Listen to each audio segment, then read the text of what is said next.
Hi viewers, ఈరోజు అలసందల గుడ్డు చారు చూద్దాం. అలసంద నుంచి వాటర్ సపరేట్ చేసుకోవాలి. వాటర్ సపరేట్ చేసుకున్నాక గిన్నె తీసుకొని ఆయిల్ హీట్ చేసుకొని 2 ఎండుమిరపకాయలు, 2 వెల్లుల్లిపాయలు, అలాగే తాలింపు గింజలు వేసుకొని అవి కొంచెం ఫ్రై అయ్యాక ఆనియన్స్ వేసుకోవాలి. మనం కొంచెం అలసందలు తీసి పక్కన పెట్టుకోవాలి. ఆ అలసందని మిక్సీ వేసుకోవాలి. నేను ఉడకబెట్టిన గుడ్డుని కొంచెం ఫ్రై చేసుకుంటున్నాను.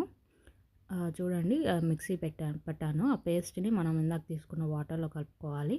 అలాగే కొంచెం చింతపండు తీసుకొని చింతపండు రసం కూడా అందులో మిక్స్ చేసుకోవాలి.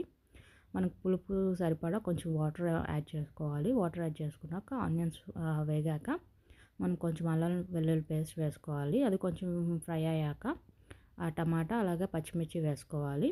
అవి కూడా కొంచెం ఫ్రై అయ్యాక పసుపు, ఉప్పు వేసుకోవాలి. తర్వాత మనం ఇందాక పెట్టుకున్న వాటర్ని పోసుకోవాలి. వాటర్ కొంచెం మరిగాక గుడ్లను వేసుకొని 5 మినిట్స్ ఉంచేసి స్టవ్ ఆపేయాలి.